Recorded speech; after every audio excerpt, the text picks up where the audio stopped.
আসসালামু আলাইকুম doctor consultancy থেকে আমি আসাদুল্লাহ আছি আসাদুল্লাহ কনসালটেন্ট আছি তোমাদের সাথে। আজকে তোমাদের সাথে এ টু জেড আমি এমবিবিএস এর এ টু জেড বলতে মোটামুটি বেসিক কিছু জিনিস আমি আলোচনা করার চেষ্টা করবো ইনশাল্লাহ। হ্যাঁ, তো তোমরা যে এমবিবিএস এ ভর্তি হবা এখানে ভর্তি হওয়ার আগে তো কিছু বিষয় অবশ্যই তোমার জানতে হবে। এই প্রশ্নগুলো আমি এখানে 10টা প্রশ্ন আছে, এই 10টা প্রশ্ন আমি সংক্ষিপ্ত আকারে আলোচনা করার চেষ্টা করবো, বিস্তারিত আমি পরবর্তীতে করবো। হ্যাঁ, তো তোমরা প্রথম প্রশ্ন স্বাভাবিক সবাই জানো এমবিবিএস কয় বছর? এমবিবিএস হচ্ছে 5 বছর। হ্যাঁ, 5 বছর হচ্ছে একাডেমিক লেখাপড়া আর 1 বছর হচ্ছে ইন্টার্নি। তারপর হচ্ছে তোমার এই মোট 6 বছর হচ্ছে এমবিবিএস কোর্সটা। হ্যাঁ, 5 বছর একাডেমিক, 5 বছর আর 1 বছর ইন্টার্নি। তো আমি তো বললাম 6 বছর পড়ার পরে তুমি এমবিবিএস ডাক্তার হয়ে যাবা। তুমি যদি রেগুলার পাস করতে পারো তাহলে তোমার এই মোটামুটি 6 বছর যাবে, যদি রেগুলার পাস করতে পারো। বুঝতে পারছো? আর যদি মানে সাপ্লি খাও, ফেল করো অথবা বেস্ট অফ হয়ে যাও তখন সময়টা বেশি রাখবে। বুঝতে পারছো না? ওইটা পরবর্তীতে আমি বুঝাবো। আচ্ছা, এমবিবিএস সাবজেক্ট কয়টি? এমবিবিএস এ 5 বছরে তোমার সাবজেক্ট পড়তে হবে 11টি। হ্যাঁ, এই 11টি সাবজেক্ট তোমাকে 5 বছরে পড়তে হবে। কোন প্রফে কোন ফেজে কোন কোন সাবজেক্ট আমি পরবর্তীতে আলোচনা করব, সমস্যা নাই এই ভিডিওতেই। এমনকি মানে কোন ইয়ারে কোন কোন সাবজেক্ট পড়তে হবে। তারপরে হচ্ছে এমবিবিএস এ প্রফেশনাল এক্সাম কয়টি হয়? প্রফেশনাল এক্সাম মানে কি? মানে মানে প্রফেশনাল এক্সাম। এই যে দেখো অন্যান্য যে এক্সামগুলো আছে এগুলো কিন্তু সেমিস্টার এক্সাম নাম দিয়েছে, ফাইনাল এক্সাম নাম দিয়েছে। মানে কিন্তু এমবিবিএস এর যে এক্সামটা এটার নাম হচ্ছে প্রফেশনাল এক্সাম। মানে প্রফেশনাল কি? তুমি তোমার পেশার ক্যারিয়ার যে একটা ক্যারিয়ার গঠন করার জন্য যে পরীক্ষা দিতেছো এটার জন্য এটার নামটা হচ্ছে প্রফেশনাল এক্সাম। হ্যাঁ, এক্সামগুলো কিন্তু কলেজ নেই না। তুমি যেই মেডিকেলে কলেজে ভর্তি হও না কেন, কলেজ এক্সাম কিন্তু কলেজ নেবে না, এক্সাম নেবে ইউনিভার্সিটি। বুঝছো? তুমি যেই ইউনিভার্সিটির আন্ডারে ভর্তি আছো ওই ইউনিভার্সিটিগুলি তোমার প্রফ নিবে। বুঝতে পারছো? প্রফ হচ্ছে তোমার এই 5 বছরের 4টা প্রফ তোমার দিতে হবে। হ্যাঁ, ধরো ইউনিভার্সিটি আছে, ঢাকা ইউনিভার্সিটি আছে, ঢাকা ইউনিভার্সিটির আন্ডারে যে সব মেডিকেলগুলো আছে এগুলো ঢাকা ইউনিভার্সিটির আন্ডারে। তারপরে ঢাকা বিভাগের আন্ডারে যেগুলি, তারপরে চট্টগ্রাম ইউনিভার্সিটি আছে, খুলনা ইউনিভার্সিটি আছে, তারপরে রাজশাহী ইউনিভার্সিটি আছে, তারপরে শাহজালাল বিজ্ঞান ও প্রযুক্তি বিশ্ববিদ্যালয় ইউনিভার্সিটি আছে। তো এই ইউনিভার্সিটির আন্ডারগুলিতে হচ্ছে তোমার এমবিবিএস পরীক্ষাগুলি হয়ে থাকে। ভার্সিটির প্রশ্ন তৈরি করে ভার্সিটি এক্সাম নিয়ে ভার্সিটি সার্টিফিকেট দেয়। হ্যাঁ, আর লাইসেন্স দেয় হচ্ছে তোমার বিএমডিসি। তো তোমার 5 বছরে 4টা প্রফ দিতে হবে বললাম হইতে। আর কোন বর্ষে কোন সাবজেক্ট, এই যে আমি 11টা সাবজেক্টের কথা বললাম, এখন আসো 11টা সাবজেক্ট কোন কোন মানে ইয়ারে তোমার পড়ানো হয়, কোন কোন প্রফে। 4টা প্রফ আছে, 4টা প্রফে কোন কোন সাবজেক্ট পড়ানো হয়। প্রথম প্রফটা হচ্ছে 1.5 বছর। এখানে ফার্স্ট ইয়ার আর হচ্ছে সেকেন্ড ইয়ার, এই 2 ইয়ার মিললা হচ্ছে তোমার ফার্স্ট প্রফটা। এটা হচ্ছে 1.5 বছর। বুঝতে পারছো? তো এই ফার্স্ট প্রফে তোমার পড়ানো হয় অ্যানাটমি, ফিজিওলজি, বায়োকেমিস্ট্রি। এগুলো আমি ডিটেলস পরবর্তীতে আলোচনা করবো। হ্যাঁ, তোমরা যখন ভর্তি কমপ্লিট হবে। তো এই 3টা সাবজেক্ট হচ্ছে তোমার ফার্স্ট প্রফে পড়ানো হয়। সেকেন্ড প্রফে কোন 2টা সাবজেক্ট? সেকেন্ড প্রফে হচ্ছে তোমার ফরেনসিক মেডিসিন আর হচ্ছে এখন আছে তোমার ফার্মাকোলজি। আর আগে ছিল ফরেনসিক মেডিসিন আর হচ্ছে কমিউনিটি মেডিসিন। এখন এটা নতুন কারিকুলামে তোমার কমিউনিটি মেডিসিন ফুড ইয়ারে নিয়ে নিছে। আর থার্ড প্রফে হচ্ছে তোমার এই ফরেনসিক মেডিসিন আর হচ্ছে তোমার এই ফার্মাকোলজি নিয়ে এনেছে। এখন একটা কথা আমি তোমাকে বলি, তোমরা ফার্স্ট ইয়ার সেকেন্ড ইয়ার মানে ফার্স্ট প্রফ পার করার পরে তুমি উঠে গেলা থার্ড ইয়ারে। 1.5 বছর পড়া কমপ্লিট প্রফ দেওয়ার পরে কিন্তু তুমি থার্ড ইয়ারে উঠে গেলা।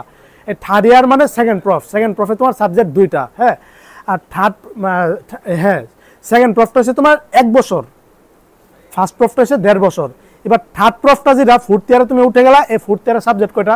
ফোর্থ ইয়ারে 3টা সাবজেক্ট, মাইক্রোবায়োলজি, হচ্ছে প্যাথোলজি, আর একটা হচ্ছে তোমার হচ্ছে কমিউনিটি মেডিসিন। বর্তমানে নতুন সিলেবাসে। হ্যাঁ, আর পুরাতন যে সিলেবাস ছিল আমাদের সময়, এখন আমরা কিন্তু ফার্মাকোলজি, মাইক্রোবায়োলজি আর হচ্ছে তোমার প্যাথোলজি, এই 3টা সাবজেক্ট আমাদের পুরান কারিকুলামে। আর এখন যে তোমাদের কারিকুলাম, নতুন কারিকুলাম, এখন হচ্ছে মাইক্রোবায়োলজি, তারপর হচ্ছে মাইক্রোবায়োলজি, প্যাথোলজি আর হচ্ছে তোমার কমিউনিটি মেডিসিন। এই 3টা সাবজেক্ট হচ্ছে ফোর্থ ইয়ারে মানে সেকেন্ড প্রফটা হচ্ছে 1 বছর। এবার আছে ফাইনাল প্রফ, চতুর্থ বছর ফোর্থ প্রফ যেটা ফাইনাল ইয়ার মানে ফাইনাল প্রফ মানে চতুর্থ প্রফ যেটাকে 5th ইয়ার বলা হয়। এই 5th ইয়ারের সাবজেক্ট হচ্ছে 3টা, একটা হচ্ছে মেডিসিন, একটা হচ্ছে সার্জারি আর একটা হচ্ছে গাইনি। হ্যাঁ, এই 3টা সাবজেক্ট হচ্ছে তোমার এই 5th ইয়ারে। বুঝতে পারছো? এই মোট 11টা সাবজেক্ট এভাবে 5 বছরের ডিস্ট্রিবিউশন করা হয়েছে এই 4টা প্রফের মাধ্যমে। ক্লিয়ার? তারপরে যে প্রশ্নটা সেটা হচ্ছে যে মেডিকেল পাস মার্ক কত? তোমরা সারা জীবন হয়তো জেনে এসেছো পাস মার্ক হচ্ছে 33, অথবা তুমি যে মেডিকেল অ্যাডমিশন দিয়েছো সেখানে পাস মার্ক ছিল 40, কিন্তু মেডিকেল অ্যাডমিশনে পাস মার্ক মানে medical MBBS A pass mark হচ্ছে 60। 100 থেকে 60 পেলে তুমি পাস। এবার আইটেম হোক, কার্ড হোক, পরে হচ্ছে টার্ম হোক প্রফ হোক যে কোনো এক্সামে 60% মার্ক, বুঝতে পারছো? তারপর হচ্ছে তোমার 60 পেলে তুমি পাস, হ্যাঁ, এমসিকিউ হোক, রিটেন হোক, ভাইভা হোক, অসপি হোক, প্র্যাকটিক্যাল হোক, সব কিছু 60% মার্ক তোমার পেতে হবে। তারপরে হচ্ছে এখানে 4টা টার্ম আছে, হ্যাঁ, আইটেম কি, কার্ড কি, টার্ম কি, প্রফ কি, এই 4টা টার্মের সাথে তোমরা আজকে নতুন শুনেছো হয়তো। আইটেম জিনিসটা হচ্ছে একটা ভাইভা এক্সাম বলা চলে, হ্যাঁ, একটা ছোটোখাটো একটা এক্সাম বলা চলে, মানে ভাইভা মৌখিক এক্সাম, হ্যাঁ। এই আইটেম জিনিসটা মেডিকেলে তোমার সারা জীবন থাকবে, একদম 5th ইয়ার পর্যন্ত থাকবে। আইটেমে পাস মার্ক কত? আইটেমে পাস মার্ক হচ্ছে মানে 10 মার্কে তোমার এই আইটেমটা হবে, মৌখিক ভাইভাটা হবে 10 মার্কে, এখানে তোমার 6 পেলে পাস, হ্যাঁ। এই আইটেমটা কিন্তু তোমার ভর্তি হওয়ার পর থেকে আইটেমের প্যারা তোমার শুরু হয়ে যাবে। এটা একটা এক্সাম, আইটেম এক্সাম বলা হয় আইটেম। তো তোমার হচ্ছে এই যে জিনিসটা, এই আইটেম জিনিসটা হচ্ছে তোমার মোটামুটি তোমার পাস, যদি তুমি আইটেমে ফেল করো তাহলে তোমার পেন্ডিং দিবে, মানে এই আইটেমটা পরবর্তীতে তোমার দিতে হবে, পরে অন্য দিন অথবা যে শিডিউল দিবে ওই সময় তোমার এই আইটেমটা দিয়ে দিতে হবে, হ্যাঁ। তো এটা হচ্ছে ভাইভা। টিউটর শিক্ষক তোমাকে যে একটা টপিক পড়ানো হবে, এই টপিকটা পরের দিন তোমাকে ভাইভা নিবে, মানে ভাইভা মুট কথা হচ্ছে সহজ ভাষায় ভাইভা নিবে, আইটেম নিবে, ভাইভা নিবে, এই টপিকটা তোমাকে জিজ্ঞাসা করবে এখান থেকে শিক্ষক স্যার, টিউটর স্যার যদি মনে করে হ্যাঁ 60% উত্তর সন্তুষ্ট, তখন তোমাকে পাস দিবে, হ্যাঁ, 10 থেকে 6 দিবে। আইটেমে 10 থেকে 6 পাওয়া অনেক কষ্ট, বুঝতে পারছো, পাস করে অনেক কষ্ট। তো এটাই আইটেমটা সব থাকবে, আইটেমটা মানে একদম ভাইভা একদম প্রত্যেক দিন থাকবে, তোমার একদম সম্মুখীন স্যারের সাথে, টিউটর স্যারের সাথে তোমার এই উনি প্রশ্ন করবে, তোমার উত্তর দিতে হবে। তো যাই হোক, এগুলি পরে তো আমি বলবো না। কার্ড এক্সাম কি, কার্ড মানে কি, হ্যাঁ, ফার্স্ট ইয়ারে তোমাদেরকে 6টা কার্ড হবে, 6টা কার্ড এক্সাম হবে, হ্যাঁ। কার্ড এক্সামটা মানে রিটেনও হবে, ভাইভা হবে, এই দুটা জিনিস হবে। তোমার এই কার্ড জিনিসটা হচ্ছে তোমার এখানে হচ্ছে তোমার রিটেনও হবে, ভাইভা হবে। কার্ড হচ্ছে 50 মার্কে হয়ে থাকে, হ্যাঁ, 50 থেকে 60, মানে 60% মার্ক পেলে তুমি পাস, প্রায় 24-এর মতো। তো তোমার এই দেখা গেছে যে তোমার হ্যাঁ, কার্ড হচ্ছে কয়টা, কীভাবে হয়, এমবিবিএস ফার্স্ট ইয়ার সেকেন্ড ইয়ারে তোমার মোট ফার্স্ট প্রফেসে তোমার 6টা কার্ড হবে, second prof, third prof, fourth প্রফে কিন্তু কার্ড এক্সাম নাই, শুধু ফার্স্ট ইয়ার সেকেন্ড ইয়ারে আছে। ফার্স্ট প্রফে তোমার 6টা কার্ড হবে, হ্যাঁ, ফার্স্ট প্রফের এই সময়। তো কার্ড কিভাবে হয়, আইটেম 10টা আইটেম মিললে একটা কার্ড পরীক্ষা হয়ে থাকে, বিষয়টা এরকম, অথবা 15টা 20টা আইটেম মিললে একটা কার্ড হয়ে থাকে, হ্যাঁ, একটা কার্ড এক্সাম হয়ে থাকে। ট্রাম জিনিসটা কি, ট্রাম জিনিসটা হচ্ছে তোমার ফার্স্ট প্রফে 3টা টার্ম পরীক্ষা তোমার দিতে হবে, টার্ম জিনিসটা মেইন। সেকেন্ড প্রফে 2টা টার্ম দিতে হবে, আর থার্ড প্রফেও তোমার 2টা টার্ম দিতে হবে, আর ফাইনাল প্রফে ওইগুলো টার্ম কাটমার কিছু না, এগুলো অ্যাসিস্টমেন্ট পরীক্ষা নেই, বিভিন্ন আছে প্রসিডিউর। তো তোমার এই যে টার্ম যে এক্সামটা, কার্ড পরীক্ষা 2টা কার্ড মিললে একটা টার্ম পরীক্ষা হবে, বুঝতে পারছো? 2টা কার্ডের টপিক শেষ করানোর পর তোমার একটা টার্ম পরীক্ষা হবে। এভাবে ফার্স্ট প্রফে তোমাদের ফার্স্টে সেকেন্ডারে 3টা টার্ম পরীক্ষা হবে। এই টার্মে তুমি কিন্তু ফেল করলে এগুলি পরে সাপ্লি নিবে, রিসাপ্লি নিবে। তাছাড়া তুমি যদি এগুলি বারবার যদি ফেল করো, তখন কিন্তু তোমাকে প্রফে বসতে দিবে না, বুঝতে পারছো? আচ্ছা, এই টার্ম পরীক্ষা হওয়ার পরে তোমার এখন সময় এসে পড়বে প্রফেশনাল এক্সাম। প্রফেশনাল এক্সামে তোমার বসতে এলিজিবল করার জন্য তোমাকে দেখবে টার্ম ক্লিয়ার আছে কিনা, কার্ড ক্লিয়ার আছে কিনা, আইটেম ক্লিয়ার আছে কিনা। এই জিনিসগুলো ক্লিয়ার না থাকলে তোমাকে বসতে দিবে না, এলিজিবল করবে না, তুমি মানে ড্রপ হয়ে যাবে, তুমি 6 মাস পিছিয়ে যাবে, বুঝতে পারছো? অথবা 1 বছর পিছিয়ে যাবে, রেগুলার বেসিসের সাথে বসতে পারবে না, পরীক্ষা দিতে পারবে না। এই জিনিসটাই মেইন মেডিকেলে, বুঝতে পারছো? তুমি যদি আইটেম, কার্ড, টার্ম ক্লিয়ার থাকলে রেগুলার বেসিসের সাথে বসতে পারবা। রেগুলার যদি পরে বসার পরে পাস করে অন্য জিনিস পাস করতে পারলে তুমি রেগুলার এমবিবিএস কন্টিনিউ করতে পারবা। মোটামুটি আহামরি কিছু না, একটু পরিশ্রম করলে পাস হয়ে যায় রেগুলার, বুঝতে পারছো? তারপরে হচ্ছে তোমার যে বিষয়টা মেডিকেল পেন্ডিং, সাপ্লি, বেস ড্রপ কি, এই 3টা প্রশ্ন দেখো। পেন্ডিং জিনিসটা কি? পেন্ডিং মানে তোমার আইটেমে পেন্ডিং খেয়ে গেলা, বুঝতে পারছো না? আইটেমে ওই পেন্ডিং যেটা, মানে পেন্ডিং মানে ফেল, সাপ্লি মানে ফেল বোঝায়।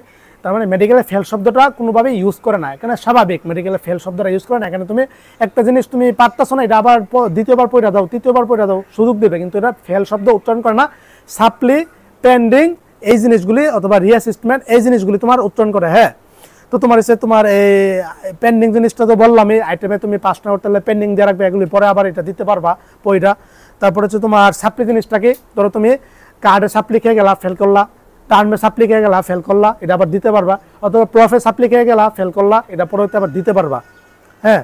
আর বেস ড্রপ জিনিসটাকে, বেস ড্রপ জিনিসটা হচ্ছে ধরো তুমি রেগুলার একটা পরীক্ষা হবে, এখানে ধরো তুমি রেগুলার যে প্রফটা পাস করতে পারো নি, তখন 6 মাস পরে আরেকটা প্রফ হবে।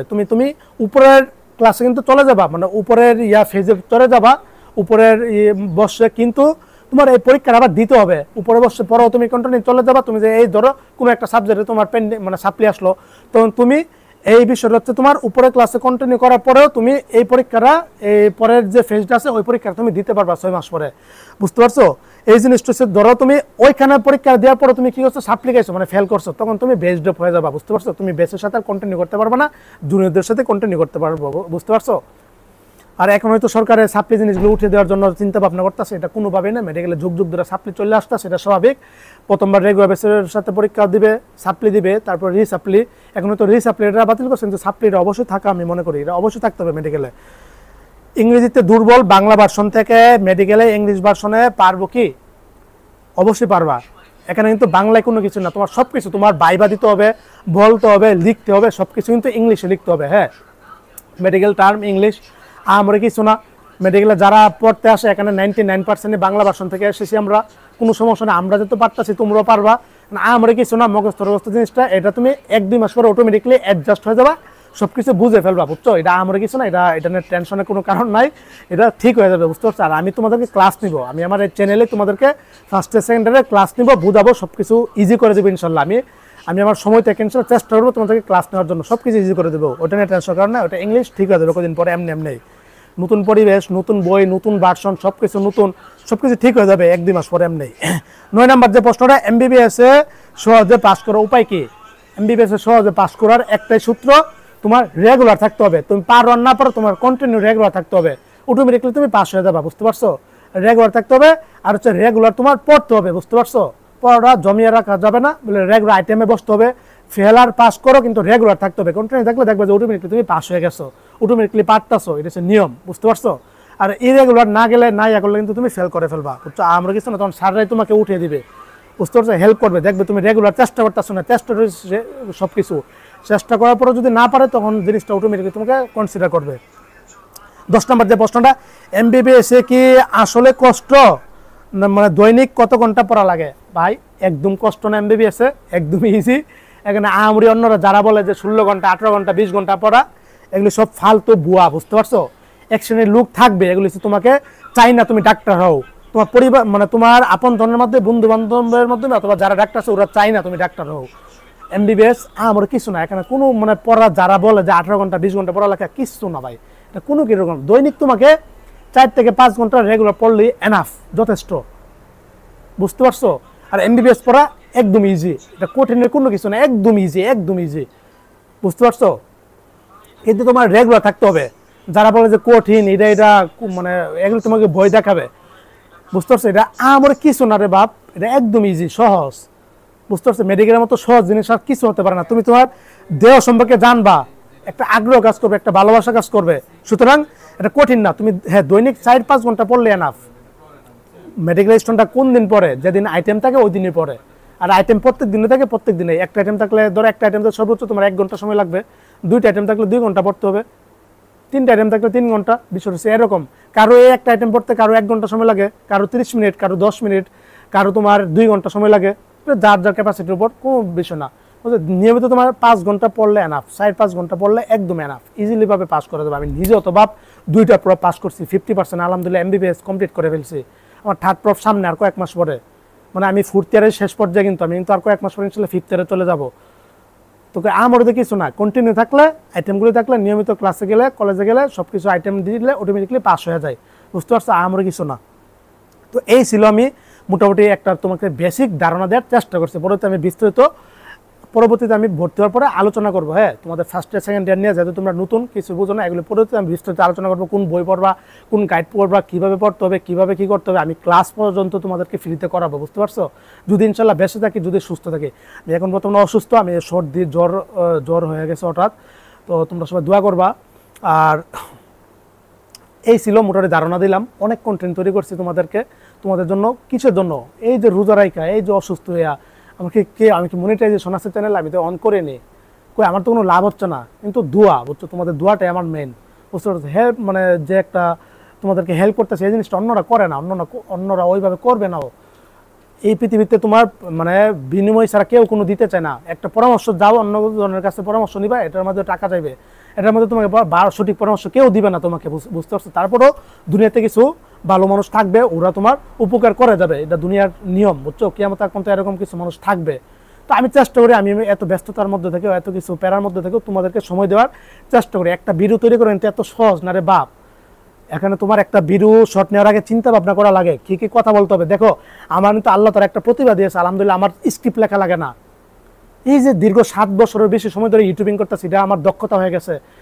ইউটিউবাররা যারা আছে 90% কিন্তু স্ক্রিপ্ট লেখা কিন্তু ভিডিও মানে কথা বলে, স্ক্রিপ্ট দেখা 2 লাইন পড়া মুখস্থ করে এটা দেখে কিন্তু ভিডিও শট নিয়ে আবার পোস্ট করে তারপরে এভাবে কিন্তু ইয়া করে। তো আলহামদুলিল্লাহ আমার কিন্তু স্ক্রিপ্ট লেখা লাগে না। এই যে দেখো ঘন্টা ঘন্টা না হলে 15 ঘন্টার মতো লেকচার দিয়েছি আমি এ পর্যন্ত, এই প্রায় 60টা যে ভিডিও কন্টেন্ট দিয়েছি, কিন্তু কোনো রাজ পর্যন্ত আমার স্ক্রিপ্ট লেখা লাগছে না। এটা হচ্ছে আল্লাহ তাআলার একটা প্রতিভা, বুঝছো? আমার এটা শুকরিয়া আল্লাহ তাআলার কাছে, আমার কোনো স্ক্রিপ্ট লেখা লাগে না। মানে মানে মানে মিনিটে মিনিট ঘন্টা ঘন্টা আমি আলোচনা করে যেতে পারি। এটা হচ্ছে একটা মানে দক্ষতা, একটা প্রতিভা। এই যে দীর্ঘ 7 বছর ধরে ইউটিউবিং করতেছি, এটা আমার একটা দক্ষতা, বুঝতে পারছো? এই যে একটা কন্টেন্ট তৈরি করা, এই যে কি কি প্রশ্ন করতে হইব, তোমাদের মনের প্রশ্নগুলো আমি নিজের মন থেকে তৈরি করে তোমাদের মনের প্রশ্ন করি। তোমরা তো কেউ আমাকে এসব প্রশ্ন করোনি, নিজের প্রশ্নগুলি তৈরি করে এখানে ইয়া করে তারপর উত্তর দিতেছি, তোমার সাথে মিলে যাচ্ছে।